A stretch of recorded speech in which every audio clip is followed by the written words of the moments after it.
একটি ছোট গ্রামে রামু নামে এক গরিব গাঠুরে বাস করত। প্রতিদিন ভোরে সে জঙ্গলে যেত এবং গাছ কেটে কাঠ সংগ্রহ করে বাজারে বিক্রি করত। সেই টাকায় তার সংসার চলত।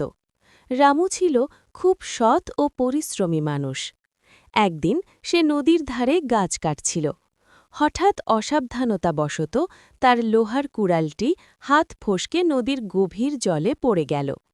কুড়াল ছাড়া তার কাজ করা অসম্ভব, তাই সে নদীর ধারে বসে দুঃখ করে কাঁদতে লাগল। রামুর কান্না শুনে নদীর দেবতা জলের ভেতর থেকে উঠে এলেন। তিনি রামুকে জিজ্ঞেস করলেন, তুমি কেন কাঁদছ? রামু সব কথা খুলে বলল। দেবতা তখন জলে ডুব দিয়ে একটি সোনার কুড়াল নিয়ে এসে বললেন, এটাই কি তোমার কুড়াল? রামু মাথা নেড়ে বলল, না, এটা আমার নয়। তারপর দেবতা আবার ডুব দিয়ে একটি রূপার কুড়াল নিয়ে এলেন। রামু আবার বলল, এটাও আমার নয়। শেষে দেবতা তার আসল লোহার কুড়ালটি নিয়ে এলেন। রামু খুশি হয়ে বলল, হ্যাঁ, এটাই আমার কুড়াল। রামুর সততায় দেবতা খুব খুশি হলেন।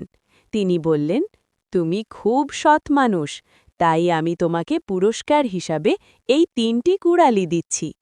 রামু আনন্দে দেবতাকে ধন্যবাদ জানাল এবং সুখে বাড়ি ফিরে গেল। নীতিকথা: সততা মানুষের জীবনে সব সময় পুরস্কার এনে দেয়।